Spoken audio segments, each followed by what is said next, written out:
Hello friends, आज हम बात करेंगे बी फार्मा 6 सेमेस्टर के मेडिसिनल केमिस्ट्री थर्ड के यूनिट फर्स्ट की, जिसमें हमारा फर्स्ट जो यूनिट है मेडिसिनल केमिस्ट्री थर्ड में वो है एंटीबायोटिक्स, बीटा लैक्टम एंटीबायोटिक्स।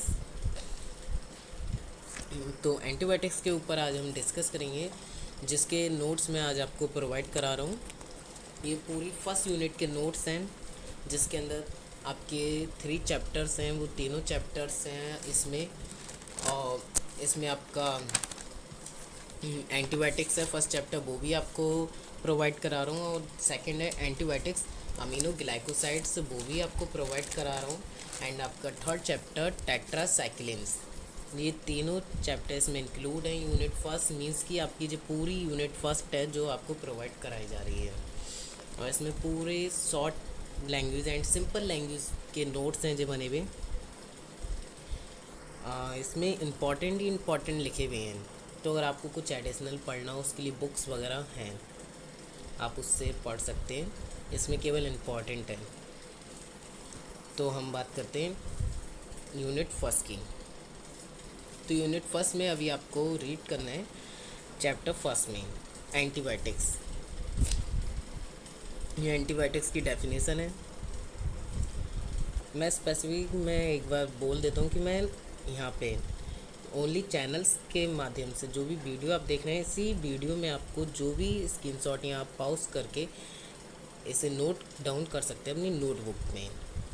इसकी मैं स्पेसिफिक पीडीएफ नहीं प्रोवाइड कराऊंगा, क्योंकि होता क्या है अक्सर अगर हमें पीडीएफ मिल जाती है, अगर मैंने आपको सपोज़ पीडीएफ प्रोवाइड करा दिया, लिंक आपको पीडीएफ दे दी, तो आप इसे उतारेंगे नहीं, आप इसके प्रिंट आउट निकाल के इसकी फ़ोटोकॉपी करके उससे ही रीड कर लेंगे, तो उससे आप ही का लॉस है।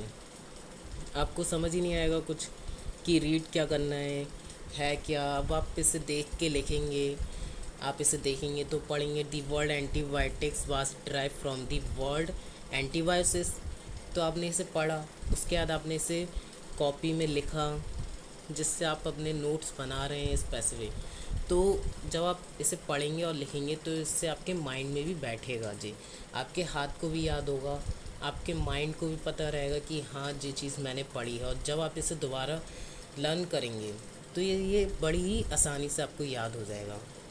तो सॉरी अगर आपको बुरा लगे, बट मैं इसका पीडीएफ नहीं प्रोवाइड कराऊंगा आपको। स्पेसिफिक में आराम से आपको वीडियो पॉज करिए, आप आराम से लिखिए, कोई टेंशन वाली बात नहीं है। तो आप आराम से लिख सकते हैं। जब मैं आज पूरी आपको यूनिट फर्स्ट इस वीडियो में देने वाला हूँ, तो हो सकता है वीडियो थोड़ी लंबी हो जाए। तो ये यूनिट फर्स्ट है, जिसमें एंटीबायोटिक्स की डेफिनेशन है फर्स्ट। जो एंटीबायोटिक्स की डेफिनेशंस के बाद आता है हमारा क्लासिफिकेशन ऑफ एंटीबायोटिक्स। जी 2 वेज पे मैंने इसमें लिखे हैं अपने नोट्स में। पहला तो है रेंज ऑफ एक्शन के अकॉर्डिंग, एंड सेकंड है जनरल क्लासिफिकेशन। तो रेंज ऑफ एक्शन के बेस पे जो है उसमें 3 क्लासेस हैं। Broad spectrum antibiotics, relative broad spectrum antibiotics, narrow spectrum antibiotics. बड़ी सिंपल है, gram positive gram negative bacteria का बस इसमें क्लासीफाई, इसमें डिटेल लिखनी है बस, और कुछ नहीं है। और सेकंड है antibiotics can be in general classified as. जो जनरल क्लासिफाइड है उसमें 7 है। बीटा लैक्टम एंटीबायोटिक्स है, अमीनोग्लाइकोसाइड्स है, टेट्रासाइक्लिन है, मैक्रोलाइड है, पेप्टाइड है, लिनकोमाइसिन है, अनक्लासिफाइड एंटीबायोटिक्स। उसके बाद हम इसकी फ़र्स्ट क्लास की बात करते हैं, जो कि एंटीबायोटिक्स की फ़र्स्ट क्लास आ जाती है बीटा लैक्टम एंटीबायोटिक्स। इसमें बीटा लैक्टम एंटीबायोटिक्स की थोड़ी सी हमने उसका इंट्रो लिखा है कि बीटा लैक्टम एंटीबायोटिक्स क्या होते हैं, कहाँ से बिलोंग होते हैं, उसके बारे में हमने लिखा है कि beta lactam antibiotics generally given with beta lactamase inhibitors. जो बीटा लैक्टम एंटीबायोटिक्स है वो जनरली दिए जाते हैं बीटा लैक्टमेज इनहिबिटर्स के साथ। और फिर जो इसका हमने anti microbial that interfere with bacteria nucleic acids का जी हमने थोड़ा सा बीटा लैक्टम रिंग जो आपको दिख रहा है इसमें, और जो थायोजोलाइडिन रिंग है, एसिटाइल ग्रुप है, स्ट्रक्चर है। एंड जो बीटा लैक्टम एंटीबायोटिक्स जो हमने रीड करे हैं जो उसी का नॉमनक्लेचर है। नॉमनक्लेचर जिसमें हमने लिखा beta lactam antibiotics are antibiotics that contain a beta lactam ring in their molecular structure. उसके बारे में हमने थोड़े से 3-4 पॉइंट लिख दिए हैं जो कि बीटा लैक्टम फ्यूज़ करता है तो saturated 5 member ring, fuse to unsaturated 5 member ring, unsaturated 6 member ring and not fuse to any other ring. और फिर हमने बीटा लैक्टम का क्लासिफिकेशन करा है जो कि सिंपल है, ज़्यादा लेंथी नहीं है। अगर इसे समझना चाहें तो जिस सिंपल सी लैंग्वेज में अगर आप इसे याद करेंगे तो ऐसे कर सकते हैं कि बीटा लैक्टम जो एंटीबायोटिक्स है वो 4 क्लासेस हैं, उसके 4 पार्ट्स में डिवाइडेड है। फर्स्ट पेनिसिलिन है, सेकंड सेफालोस्पोरिन है, थर्ड कार्बापेनिमसिन एंड फोर्थ मोनोवैक्टम है। अब जो चारों हैं इन चारों के बारे में लिखा है। अगर हम इसमें देखें तो पेनिसिलिन के जो टाइप्स आ गए, पेनिसिलिन जी होती है, पेनिसिलिन बी, मेथिसिलिन है, ऑक्सासिलिन है। ऐसी सेफालोस्पोरिन में जिसकी जनरेशन आ गई कि जो 4 to 5 जनरेशन होती हैं इसकी, first generation, second, third, fourth and fifth generation. और उसके थोड़े एग्जांपल लिख दिए हैं। उसके बाद कार्बापेनिम्स है, मोनोवैक्टम्स है। अच्छा, मैं आपको इस नोट्स में बता दूं कि मैंने ओनली जो फर्स्ट चैप्टर है उसमें बीटा लैक्टम एंटीबायोटिक्स का पेनिसिलिन एंड सेफालोस्पोरिन ही लिखा है। अगर आपको बाकी जो लिखने हैं वो आप लिख सकते हैं, इस नोट्स में वो प्रोवाइडेड नहीं है क्योंकि मैंने आपसे स्टार्टिंग में कहा जो जो इम्पॉर्टेंट है इसमें ओनली वो ही है, ओनली इम्पॉर्टेंट थिंग्स। अगर आपको एक्स्ट्रा पढ़ना है उसके लिए बुक्स हैं, वैसे सिलेबस में आपके हैं बाकी कार्बापेनिम्स, बट जो मेनली पूछे जाते हैं एग्ज़ाम में वो ही सिलेबस इस नोट्स में है। अगर हम बात करें पेनिसिलिन तो पेनिसिलिन पे आ जाते हैं। फर्स्ट बीटा लैक्टम एंटीबायोटिक्स का जो क्लास है फर्स्ट पेनिसिलिन, उसमें आ जाते हैं जिसमें हमारा आ रहा है पेनिसिलिन का इंट्रो कि penicillin is first antibiotics which was discover in 1928 by sir Alexander Fleming. काफ़ी लोगों को यहाँ पे कंफ्यूजन हुआ कि अलेक्जेंडर जे जो डिस्कवरी लिखी है जो 1928 की है, बट कई जगह ऐसा है कि 1929 है, तो उसमें टेंशन मत लीजिएगा क्योंकि कई बुक्स में 1929 है, कई बुक्स में 1928 है। क्योंकि इसमें हुआ क्या था, जब सर अलेक्जेंडर ने इसकी पेनिसिलिन की डिस्कवरी की थी वो हुई थी दिसंबर 1928 में, और जब उसका पेटेंट हुआ मीन्स की गवर्नमेंट डॉक्यूमेंटेशन जो हुआ इसका पेटेंट जब उन्हें मिला वो मिला था 1929 में। तो इसलिए काफ़ी बुक्स 1929 को रेफर करती हैं और काफ़ी बुक्स 1928 को। जी आपके ऊपर है, आप जो चाहें वो लिख सकते हैं। आप अपनी बुक्स में जो भी आपको अच्छा लगे, जो भी आपको समझ में आए वो आप लिख सकते हैं। और जो ऑब्टेन होता है from penicillium notatum presently, okay. और the nucleus of penicillin consist of fused ring of thiazolidine and इसका जो स्ट्रक्चर है पेनिसिलिन का जिसमें बीटा लैक्टम रिंग जो सब आपने अभी पढ़ी था उसमें बीटा लैक्टम रिंग सेम वही है स्ट्रक्चर, आगे तक आपको सेम ही जो मिलने वाला है यूनिट फर्स्ट में। तो आपको ज़्यादा परेशान होने की ज़रूरत नहीं है। इसमें भी थायोजोलेडाइन रिंग है, बीटा लैक्टम रिंग है।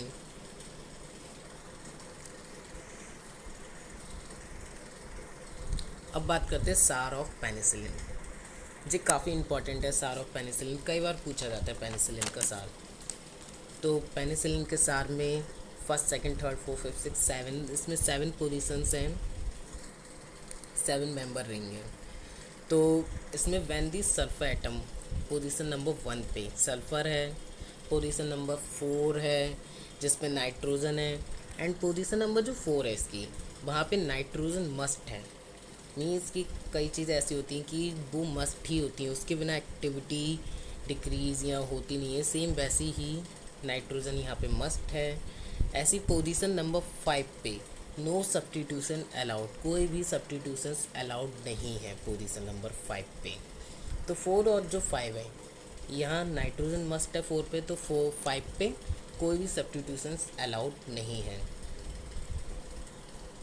एंड अगर हम बात करें पोजीशन नंबर 6 की, तो सब्स्टिट्यूशन, तो यहाँ पे जो सब्स्टिट्यूशंस हैं वो अलाउड है साइड चेन्स पे, एमाइड की साइड चेन ऑफ एमाइड।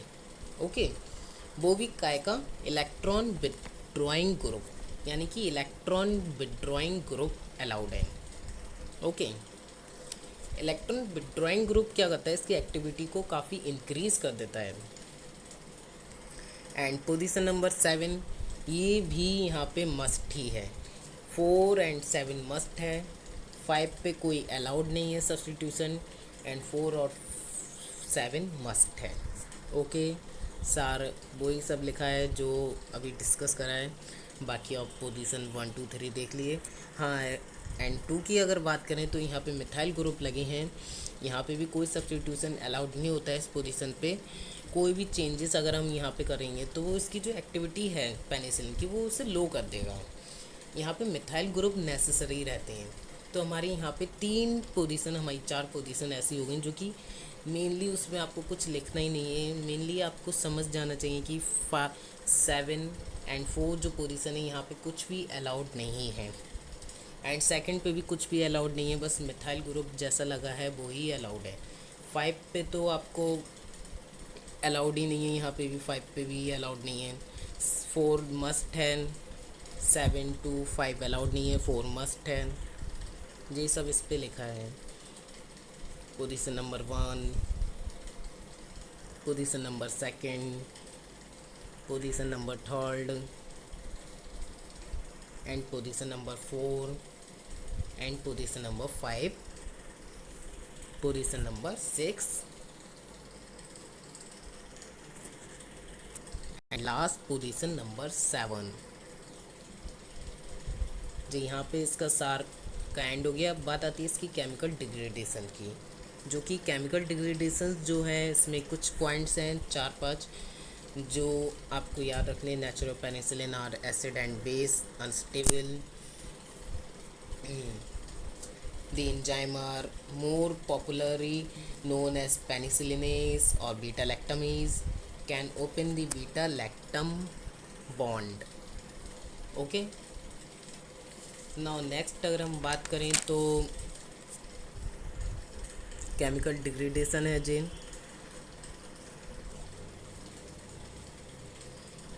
जो स्ट्रक्चर हैं आपको याद ही करने पड़ेंगे।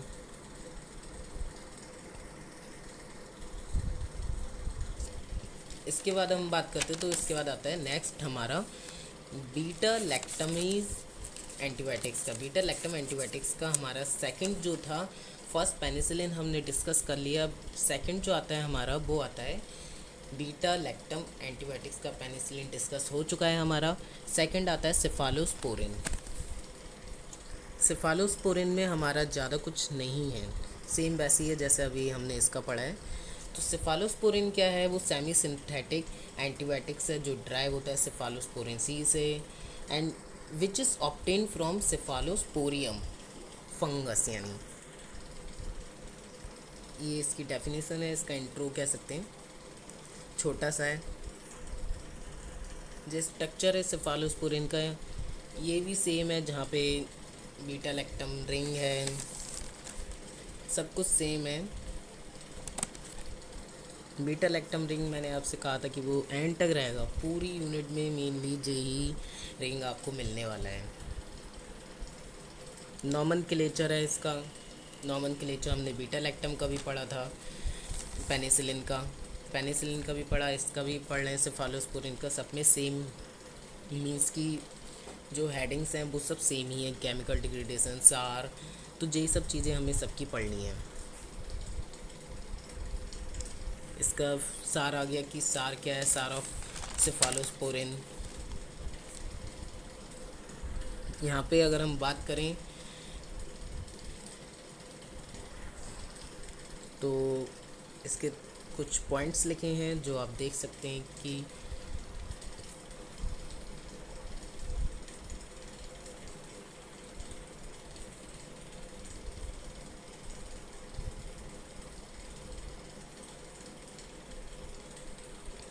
नेक्स्ट आता है इसका केमिकल डिग्रेडेशन, कि केमिकल डिग्रेडेशंस क्या है।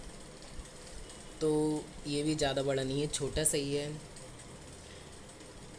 cephalosporin undergo various hydrolytic degradation reactions whose specific nature depends on the individual structure। Next हम बात करते हैं, अब हमारी फर्स्ट यूनिट का फर्स्ट चैप्टर ख़त्म हो गया है। इसमें मैंने पेनिसिलिन और सेफालोस्पोरिन ही करे हैं क्योंकि ये ही इम्पॉर्टेंट है। अगर आपको और कुछ करना है, आपके पास बुक हैं, आप फ्री हैं, आप कर सकते हैं। यहाँ पे अब हम बात करते हैं चैप्टर नंबर 2 यूनिट 1 के, जो है हमारा एंटीबायोटिक्स अमीनोग्लाइकोसाइड्स। अमीनोग्लाइकोसाइड्स अभी हमने पढ़ा था। अगर हम बात करें कि कहाँ पे पढ़ा था, आपने किसी क्लासिफिकेशन में पढ़ा था जहाँ पे ये सब उसी का ही चल रहा है।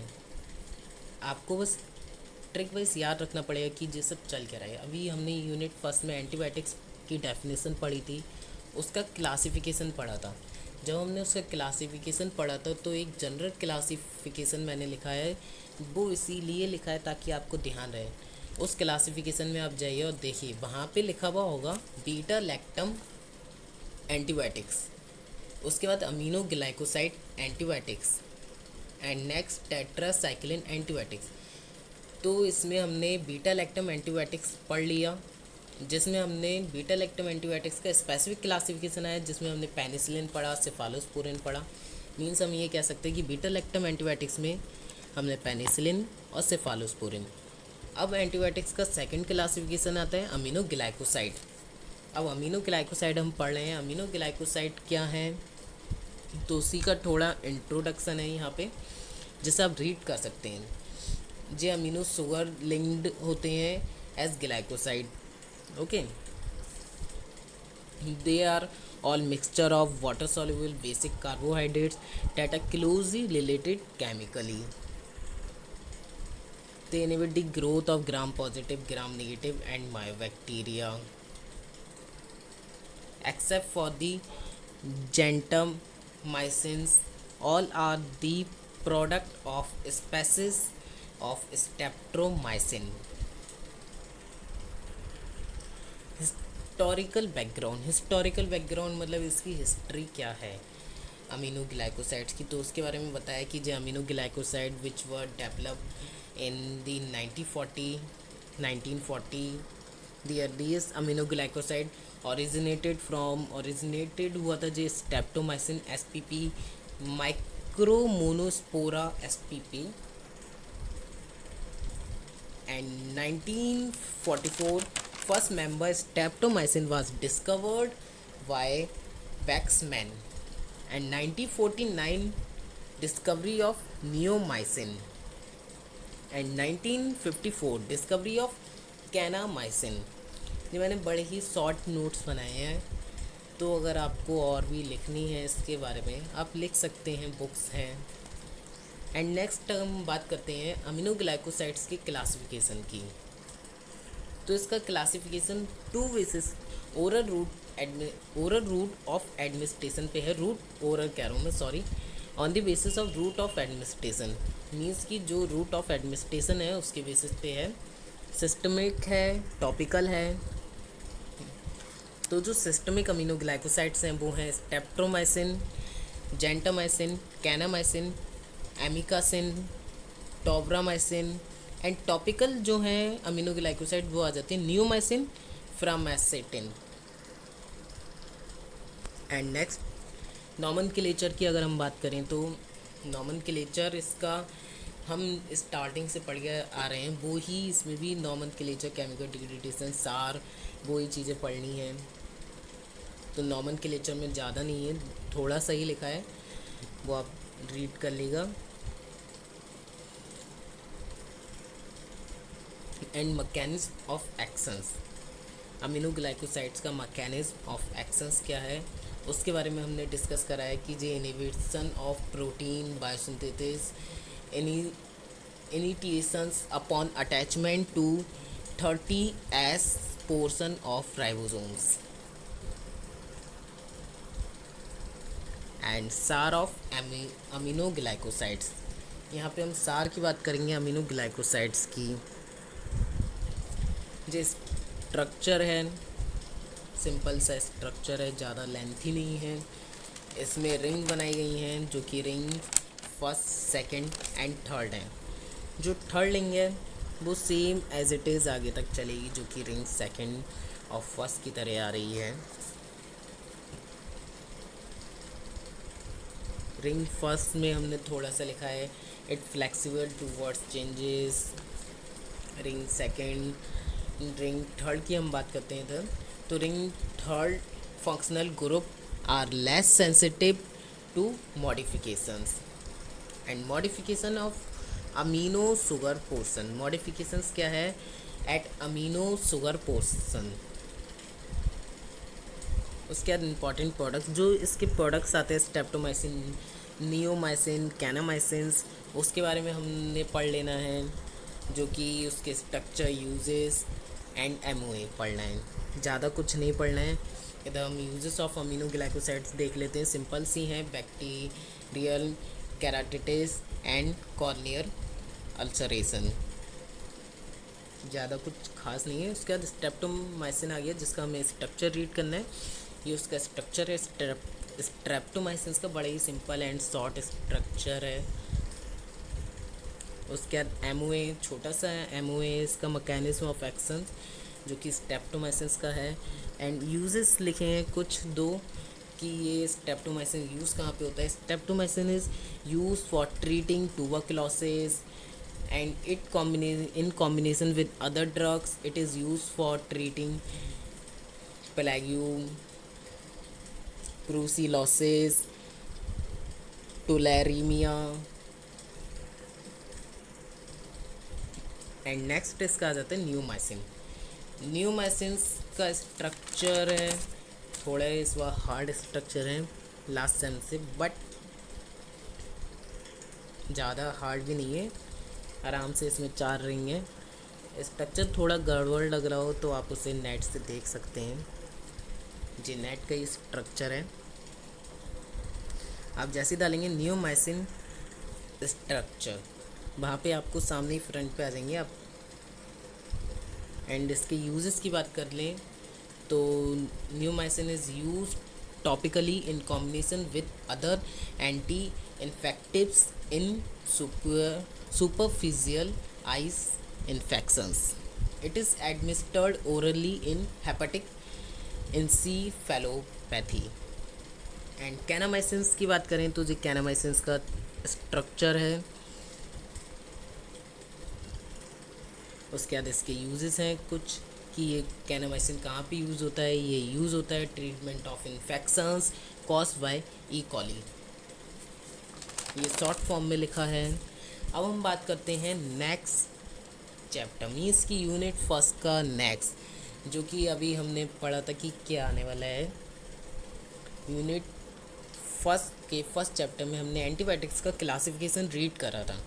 वहाँ पे हमने बीटा लैक्टम जिसमें हमने पेनिसिलिन और सेफालोस्पोरिन को कवर कर लिया है।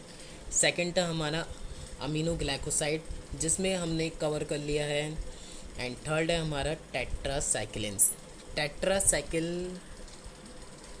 हमारा थर्ड चैप्टर है। इसकी थोड़ी सी डेफिनेशन है कि टेट्रासाइक्लिन्स के बारे में, अबाउट टेट्रासाइक्लिन्स तो वो लिखी है। उसके बाद हम इसका भी हिस्टोरिकल बैकग्राउंड पढ़ेंगे, जैसे हमने हिस्टोरिकल बैकग्राउंड अमीनोग्लाइकोसाइड का पढ़ा था, सेम वैसे ही इसका भी पढ़ना है। 2 लाइन्स का है, ज़्यादा कुछ 2 पॉइंट ही लिखे हैं, ज़्यादा नहीं लिखा है। कि 1950 Robert Burns Woodwards decided the compound structure of oxytetracycline. And classification है टेट्रासाइक्लिन का। अभी तक हमने बीटा लैक्टम पढ़ा तो उसका भी क्लासिफिकेशन पढ़ा। सेकंड हमने पढ़ा कि अमीनोग्लाइकोसाइड, उसका भी क्लासिफिकेशन रीड करा। एंड थर्ड है टेट्रासाइक्लिन, उसका भी क्लासिफिकेशन है। इसमें शॉर्ट एक्टिंग है, इंटरमीडिएट एक्टिंग है, लॉन्ग एक्टिंग है। हमने जो बीटा लैक्टम पढ़ा था उसका क्लासिफिकेशन में था हमारा पेनिसिलिन, सेफारोस्पोरिन, कार कार्बापेनिम्स, मोनोबैक्टम्स। तो ऐसी जो हमने अमीनोग्लाइकोसाइड पढ़ा था उसमें सिस्टमिक एंड टॉपिकल 2 पार्ट्स में था, और उसमें 4 पार्ट्स में था बीटा लैक्टम में। इसमें अमीनोग्लाइकोसाइड्स में 2 पार्ट में था, एंड टेट्रासाइक्लिन में 3 पार्ट्स में है, जो कि है short acting, intermediate acting and long acting. And structure of tetracycline बड़ा ही सिंपल स्ट्रक्चर है इसका, और इसी स्ट्रक्चर को आगे तक याद रखना है। जी आगे जो भी इसकी ड्रग्स आने वाली है, इसके जो भी प्रोडक्ट्स हैं, डॉक्सीसिलिन है, ऑक्सी टेट्रासाइक्लिन है, क्लोर टेट्रासाइक्लिन है, उसमें सब में यही स्ट्रक्चर है, बस थोड़ा सा HOH का फ़र्क है और कुछ फ़र्क नहीं है। बाकी मैकेनिज्म ऑफ एक्शन टेट्रासाइक्लिन की mechanism of action simple language में है जिन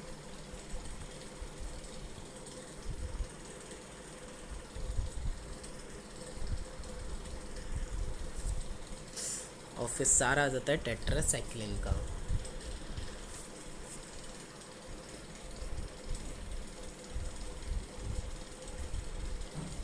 यहाँ पे जो ग्रुप नेम है टेट्रासाइक्लिन, वो बस डिस्क्राइब करता है pattern of backbone skeleton.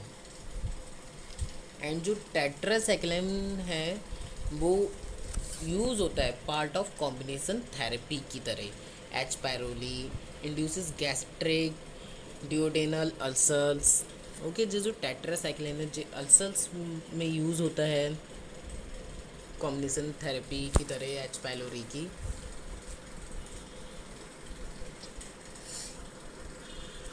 Substitution जो है HC6 डिक्रीज कर देता है केमिकल स्टेबिलिटी ऑक्सी टेट्रासाइक्लिन की, इस केमिकल स्टेबल दैन डॉक्सीसाइक्लिन।